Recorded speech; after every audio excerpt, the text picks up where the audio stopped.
Kamen Rider Build. Hey YouTube, Dawson Rider here with my review of Kamen Rider Build Episode 2. I really like this episode a lot, and the episode gets an 8.5. Boo. Doo-doo-doo. Oh, no, I'm just kidding. That would have been funny, a really short review, but spoiler alert for the score. Anyway, I really thought Build had it really built on itself. Okay. I really thought it had a strong second outing, continuing to sort of build those... I didn't mean it that time, I swear. To build those mysteries, and to have pretty good, I thought, plot progression for the second episode. I'm trying to think where I want to start. Well, first of all, I want to start, actually, let's talk about plot and then not start with plot.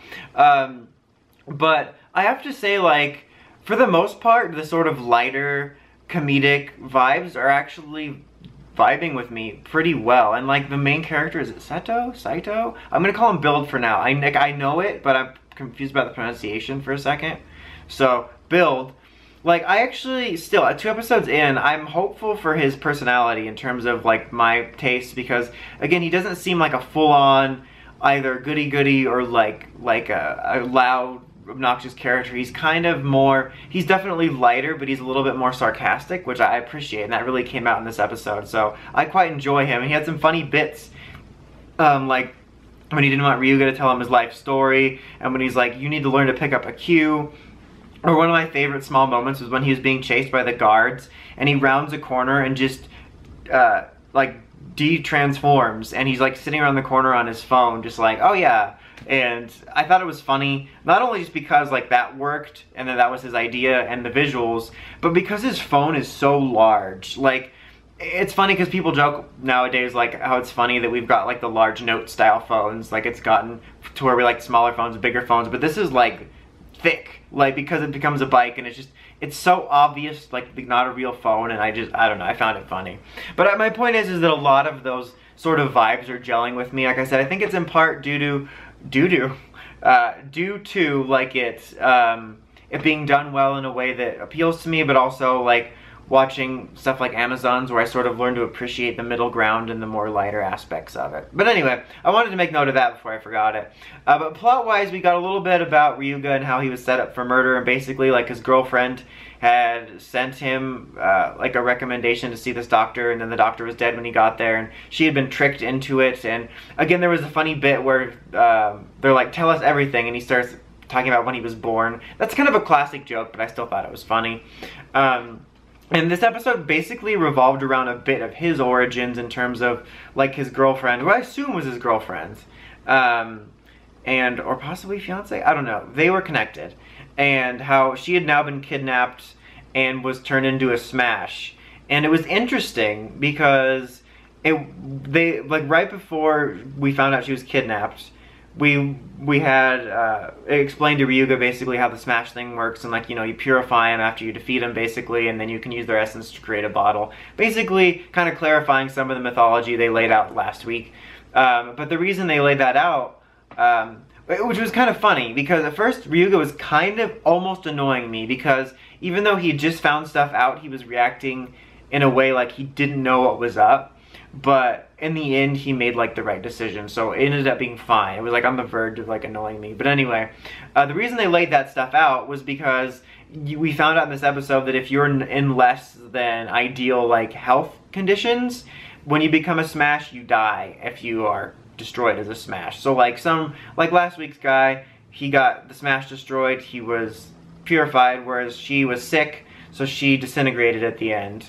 So that's an interesting little wrinkle, and I'm curious to see how much that comes up throughout the series.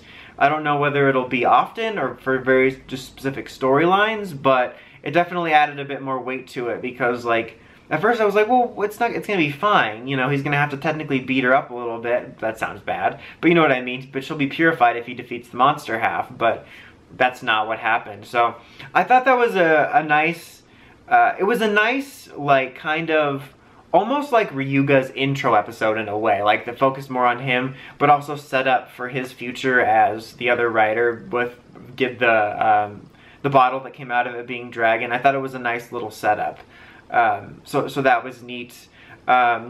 I continue to enjoy the powers, and this was like the official show debut of Grillamond, even though we had seen it. I think we saw it in XA, that was the one. And so that was kind of neat. Something I wanted to bring up along the lines of that was, I've seen a couple people say that it's weird because you kind of get those preferences every year on how important you want the storyline surrounding new forms to be. And for this one, it's kind of more of a, there's not really any huge fanfare around forms, and I'm okay with that. Like, I'm very case-by-case basis. Like, Xaid kind of had storyline set up around it. I think I remember, if I remember right, in the early days, my problem was that they were moving too quick. Because there was more events around it, I guess. Like, you know, you get Gekitatsu Robots and then Dorifan would beat, and it was like, I wanted like a gap episode. I think it's because they made such a big deal about this is the debut episode, so it felt weird to have those stacked on each other. But these powers don't feel as much, I don't feel as much of a need to get an episode where it feels like a debut episode for like a form or an auxiliary Zord or what have you that usually get debut episodes. It's kind of more like double, and then I recall stuff like Heat Metal and Luna Trigger, which were like the core main like forms, didn't really get fanfare. It was just kind of very much of a matter of fact, like, oh, I defeat the Smash, I get the powers, now let's put them to use. So, I don't know. That's something that is very case by case for me. With Xaids, my main problem was the no gap. With Ghosts, I feel there was excellent potential for more of a standout episode because the powers were actually tied to characters and people. But with this, I'm very okay with the way it's done, and it can seem a little quick, which is kind of just something we're gonna have to deal with now because of the way the toy like market has changed and how it's incorporated into the show. But for basically my point is I didn't need a huge storyline for why he's got Grillamon. I'm just accepting that like a Smash that's defeated in this episode or the previous episode is now a bottle we're getting to try out. And like in this one, he was like excited to find out it was a best match. So I'm totally fine with that, and I'm fully expecting to get some sort of storyline that's more about the form debut for like mid-season forms and like significant upgrades. But that tangent was basically just about that. That's not something that bothers me. In fact, I kind of like that, like, he didn't know Grillamon was going to be a best match. Like, he just kind of stumbled upon it, and I thought it was very fitting of the whole science experimentation vibe. But yeah, I felt like I had more to say about this episode. Night Rogue made his appearance, so maybe they can stop calling him the Batman.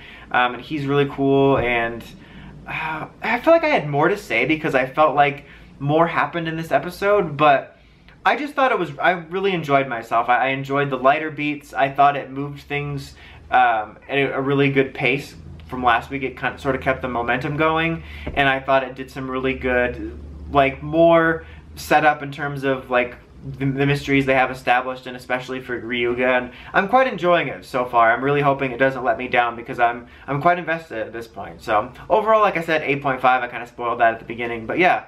Anyway, until next time, don't forget to like, comment, subscribe. It's Dawson Rider, signing.